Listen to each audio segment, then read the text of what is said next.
Hi everyone, welcome back to my channel knowledge tales. आप सभी का बहुत बहुत स्वागत है।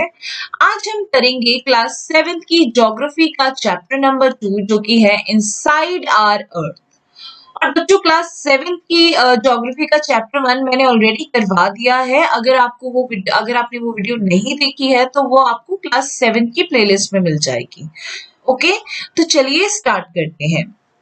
The earth our homeland is a dynamic planet. Okay, हमारा जो अर्थ है वो एक डायनामिक प्लैनेट है। काफी सारे चेंजेस आते रहते हैं, अलग अलग फीचर्स आपको देखने को मिल जाएंगे अर्थ पे। Okay, it is constantly undergoing changes inside and outside. ठीक है, इसमें कॉन्स्टेंटली चेंजेस आते रहते हैं अर्थ के अंदर भी और बाहर भी। Okay, have you ever wondered what lies in the interior of the earth? What is earth made up of? ठीक है, कि अर्थ के इंटीरियर में है क्या और अर्थ आखिर बना किससे है, हम लोग सभी ने सोचा ही होगा।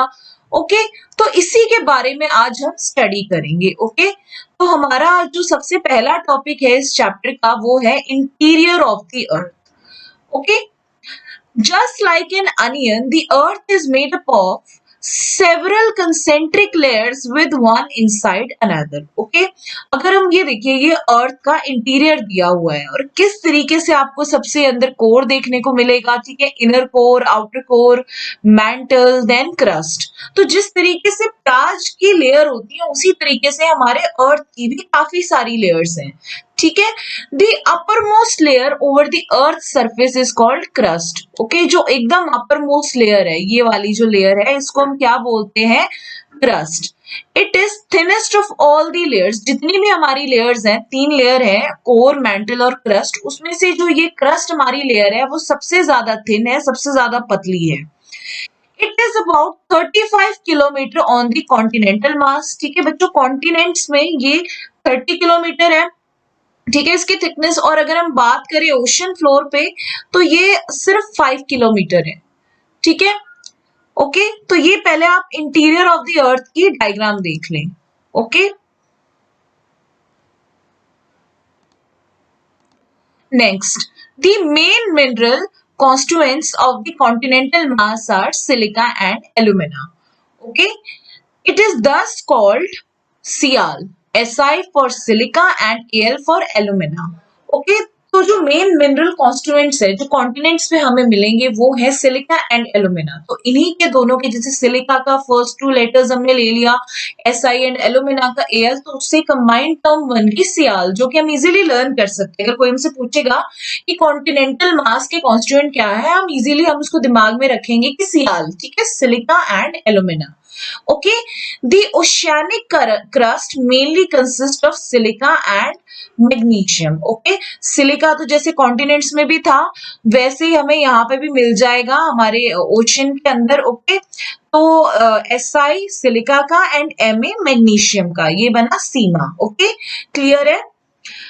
Next, just beneath the crust is the mantle which extends up to a depth of 2900 kilometre below the crust. Okay, mental की कितनी डेप्थ दी हुई है? 2900 किलोमीटर। और मेंटल क्या है? क्रस्ट के जस्ट बिलो है। ओके, तो नेक्स्ट पेज पे जाने से पहले एक बार ये continental crust and oceanic crust देख लीजिए कि ओशियानिक क्रस्ट कितना पतला और देखिए कॉन्टिनेंटल जो क्रस्ट है हमारा कितना थिक है। बिकॉज अब देखिए कॉन्टिनेंट्स पे क्या जरूरी नहीं है कि फ्लैट लैंड्स हो, कहीं पे क्या होगा माउंटेन्स भी आपको देखने को मिलेंगे। ओके, तो इस वजह से इनकी थिकनेस है वो वेरी करती है। ओके, आई होप आपको अभी तक इतना समझ आया होगा। नेक्स्ट पेज पे देखिए, the innermost layer is the core with a radius of about 3500 kilometre. हमारी इनरमोस्ट लेयर क्या है? कोर है, और इसका रेडियस कितना है? 3500 किलोमीटर। ओके, अब देखिए इसकी कंपोजिशन क्या है? नाइफ। नाइफ से हम याद रखेंगे Ni फॉर निकल एंड I जो Fe जो कि आयरन का लैटिन नेम है फेरस। ठीक है, तो उससे इसका पड़ा है नाइफ, निकल एंड फेरस। फेरस को हम आयरन भी बोलते हैं। ठीक है, the central core has very high temperature and pressure. Okay, जो हमारा एकदम सेंट्रल कोर है उसमें जो टेम्परेचर है वो बहुत ज्यादा हाई होगा एंड इवन प्रेशर भी बहुत ज्यादा हाई होगा। ओके, अब एक बार ये डू यू नो वाले सेक्शन में देखिए आप, the crust forms only 1% of volume of the earth. ठीक है बच्चों, अब देखिए क्रस्ट जहाँ पे हम लोग रहते हैं वो जो टोटल अर्थ है उसका सिर्फ 1% है वॉल्यूम में, एंड मेंटल कितना है 84% एंड 15% है कोर। ठीक है, देन रेडियस ऑफ अर्थ हमारा कितना है 6371 kilometres. Okay, I hope it is clear to you. See देखिए कितने इंटरेस्टिंग फैक्ट्स आपको इस चैप्टर के साथ जानने को मिल रहे हैं। Next, our topic is rocks and minerals. Okay, the earth crust is made up of various types of rocks.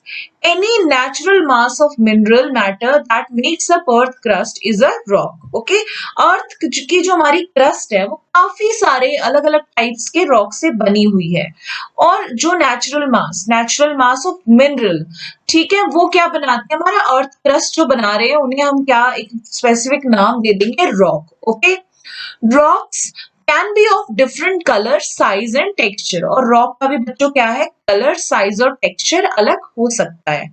Okay, I hope it is clear to you. Next देखिए, there are three major types of rocks. Okay, three major types of rocks है। सबसे पहला igneous, then sedimentary and metamorphic. Okay, हम एक एक करके study करेंगे।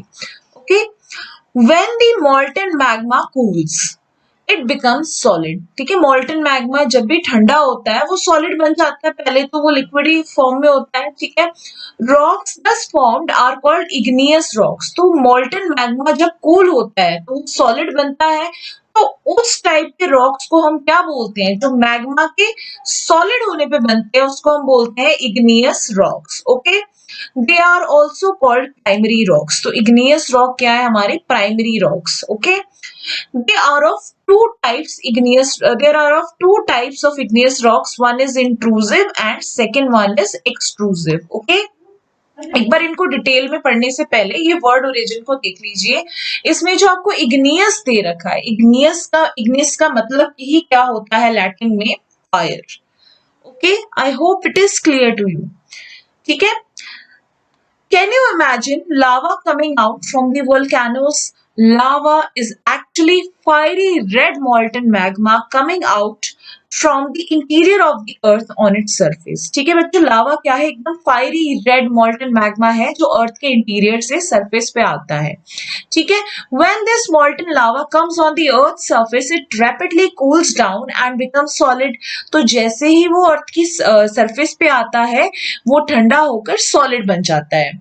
So rocks formed in such a way on the crust are called extrusive. ठीक है, x इससे आप याद रख सकते हैं, x और एक्सटीरियर का x, तो जो रॉक्स बाहर आके बनते हैं उनको हम क्या बोलेंगे, extrusive igneous rocks. Okay, they have a very fine grain structure. For example basalt, इनका जो स्ट्रक्चर होता है बहुत ज्यादा फाइन ग्रेन स्ट्रक्चर होता है, और इसका एग्जांपल हमें क्या दे रखा है, basalt. Okay, the Deccan Plateau is made up of basalt rocks.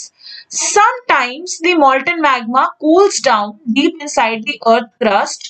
Solid rocks so formed are called intrusive igneous rocks. ठीक है, तो जो रॉक्स अंदर ही ठंडे हो जाते हैं अर्थ क्रस्ट के, ठीक है, अंदर ही बन जाते हैं, मैग्मा अगर अर्थ के अंदर ही कूल डाउन हो रहा है, तो जब उस टाइप की जो रॉक्स बन रही है उनको हम बोलते हैं intrusive igneous rocks. Okay, since they cool down slowly they form large grains, क्योंकि अब ये धीरे धीरे ठंडे होते हैं तो ये बड़े बड़े ग्रेन्स बनाते हैं। ठीक है, and granite is an example of such rock. इनका एग्जाम्पल क्या है, granite, grinding stones used to prepare paste, powder of spices and grains are made up of granite. जो हमारे वो पत्थर होते हैं ना जिनसे हम मसाले पीसते हैं, तो वो ग्रेनाइट से बनते हैं। ओके बच्चों, तो और यहाँ पे जो डेक्कन प्लेटो था वो बसाल्ट रॉक्स का बना है, और बसाल्ट रॉक्स किसके एग्जाम्पल है, एक्सट्रूसिव इग्नियस रॉक्स के, एंड जो हमारा ये ग्रेनाइट है ये है इंट्रूसिव इग्नियस रॉक्स का। Okay, I hope it is clear to you. तो बच्चों अभी हमने इग्नियस रॉक्स के बारे में पढ़ा, और आगे हमारे पास है सेडिमेंट्री रॉक्स। ओके, तो सेडिमेंट्री रॉक्स को पढ़ने से पहले एक बार हम जो ये वर्ड ओरिजिन दे रखा है इसमें सेडिमेंट्री का मीनिंग देखते हैं। लैटिन वर्ड सेडिमेंटम से आया है ये, और इसका मीनिंग होता है सेटल डाउन। ठीक है, सेटल डाउन होना। देन देखिए, rocks roll down, crack and hit each other. Okay, rocks क्या करते हैं, रोल डाउन करते हैं, क्रैक आता है इनमें और एक आपस में टकराते हैं and are broken down into small fragments. ठीक है, इन सब कारणों की वजह से ये छोटे छोटे फ्रेगमेंट्स में टूट जाते हैं। These smaller particles are called sediments, और ये जो छोटे छोटे पार्टिकल्स होते हैं जो ये टकराने की वजह से बन जाते हैं, इनको हम बोलते हैं सेडिमेंट्स।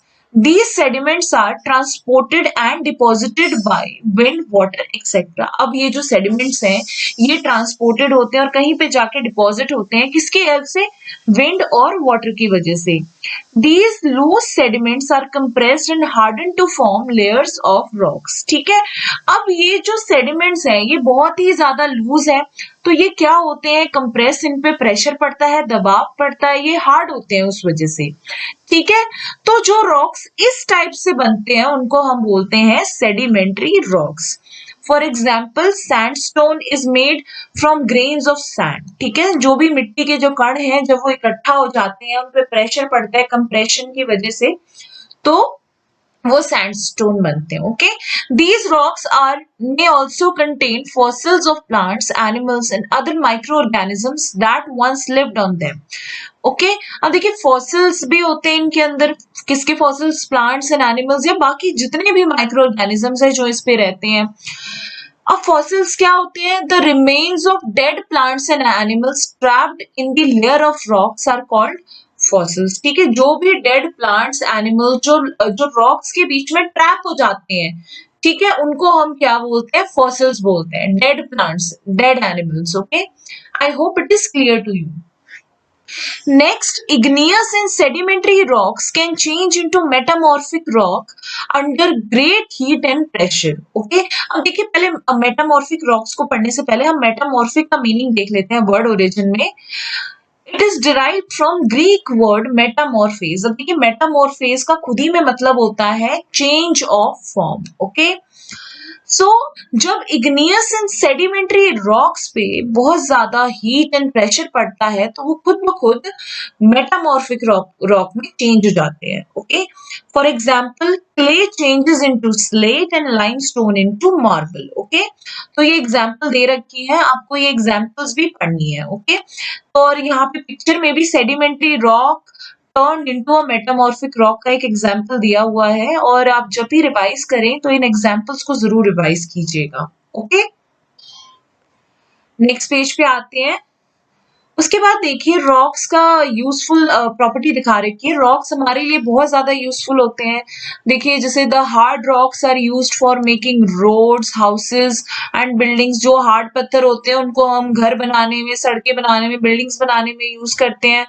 उसके बाद हम स्टोन्स को कई सारे गेम्स में भी यूज करते हैं। ओके, फॉर एग्जाम्पल 7 स्टोन जिसे हम पिट्ठू बोलते हैं, हॉप स्कॉच, स्टेपू, किट जिसे हम बोलते हैं, 5 स्टोन्स जिसे हम गिट्टी बोलते हैं। ठीक है, ये कई सारे ये गेम्स हैं और जो हमने बचपन में खेली हुई है, आप में से कुछ लोग अब भी खेलते होंगे। ओके, ठीक है, नेक्स्ट चलिए, ये देखिए कितने मॉन्यूमेंट्स दे रखे हैं हमारे। रेड फोर्ट दे रखा है, ताजमहल व्हाइट मार्बल से बना हुआ है एंड एक रेड सैंडस्टोन से। Okay, I hope it is, जितना भी हम पढ़ रहे हैं आपको समझ आ रहा है। अब देखिए हमारा अगला टॉपिक है रॉक साइकिल। ठीक है, you will be surprise to know that one type of rock changes into another type under certain conditions in a cyclic manner. अभी हमने पढ़ा कि इग्नियस रॉक्स हमारे प्राइमरी रॉक्स होते हैं, देन सेडिमेंट्री रॉक्स हैं, वो जो मिट्टी के जो या किसी भी पत्थर जब आपस में टकरा जाते हैं उनसे जो सेडिमेंट्स बनते हैं, उन पे प्रेशर पड़ता है तो सेडिमेंट्री रॉक्स बनते हैं। एंड जब इग्नियस एंड सेडिमेंट्री रॉक्स पे हीट एंड प्रेशर पड़ता है तो वो मेटामॉर्फिक में चेंज होते हैं। तो ये एक पूरा साइक्लिक मैनर है। Okay, this process of transformation of rock from one two another, okay, ये प्रोसेस एक प्रोसेस जिसके अंदर हम रॉक को एक फॉर्म से दूसरे फॉर्म में ट्रांसफॉर्म कर रहे हैं, इस पूरे साइकिल को, इस पूरे प्रोसेस को हम बोलते हैं rock cycle. You have already learned when the मॉल्टन magma cools, हमने पढ़ा है मॉल्टन मैग्मा जब कूल होता है it solidifies and becomes igneous rock, okay, molten magma solidify होके igneous rock बनाता है। These igneous rocks are then broken down into small particles that are transported and deposited from sedimentary rocks, ठीक है, to form sedimentary rocks. अब क्या होता है कि ये जो इग्नियस रॉक्स हैं ये आपस में टकरा कर जैसे भी इनका ये टूटते हैं, स्मॉल पार्टिकल्स में कन्वर्ट होते हैं, फिर इनको ट्रांसपोर्टेशन होता है इनका, एक जगह पे ये जाके डिपॉजिट होते हैं और सेडिमेंट्री रॉक्स बनाते हैं, okay. When igneous and sedimentary rocks are subjected to heat and pressure, they change into metamorphic। अब जब इग्नियस और सेडिमेंट्री रॉक्स पे प्रेशर पड़ता है तो ये किसमें चेंज हो जाते हैं, मेटामॉर्फिक रॉक्स में। The metamorphic rocks which are still under great heat and pressure melt down to form molten magma. अब वो मेटामॉर्फिक रॉक्स जो अभी बहुत ज्यादा हीट और प्रेशर में है वो मेल्ट डाउन होते हैं, वो पिघल जाते हैं, किसमें पिघल जाते हैं, मॉल्टन मैग्मा में। This मॉल्टन magma again can cool down and solidify into igneous rock. अब ये जो मॉल्टन मैग्मा है ये फिर से सॉलिडिफाई होगा, कूल डाउन होगा, किसमें, इग्नियस रॉक में। तो ये एक पूरा साइकिल है। इसमें भी आप इस डायग्राम में देख सकते हैं कि मैग्मा हमारा बाहर आया देन इग्नियस रॉक बना, या बाहर आ गया तो इंट्रूसिव, अंदर ही रहा तो एक्सट्रूसिव, ओके। देन ये जो इग्नियस रॉक्स अगर इन पे हीट एंड प्रेशर पड़ा तो ये मेटामॉर्फिक रॉक्स में कन्वर्ट हुए, या फिर इनमें आपस में टकरा के या किसी भी एजेंट की वजह से ये सेडिमेंट में कन्वर्ट हुए।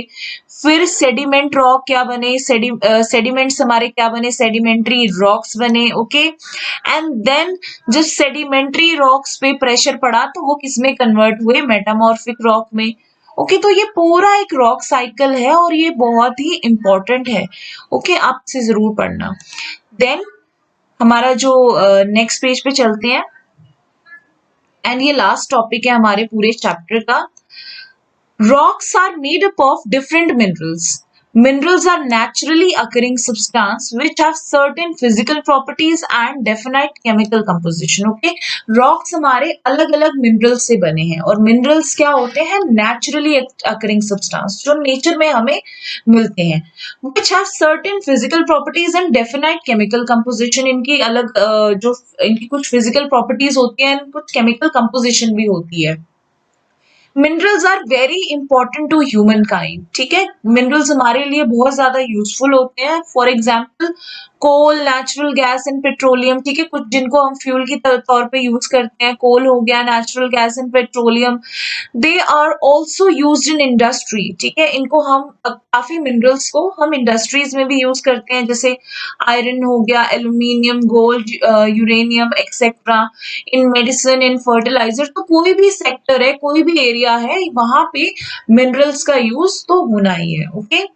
एंड आई रियली होप आपको ये लेक्चर यूजफुल लगा हो, और अगर आपको मेरी ये वीडियो पसंद आई हो तो प्लीज लाइक, शेयर और सब्सक्राइब जरूर कीजिएगा, और कोई भी क्वेरी हो प्लीज कमेंट सेक्शन में जरूर लिखिएगा, ओके। थैंक यू, तो मिलते हैं आने वाली वीडियोस में।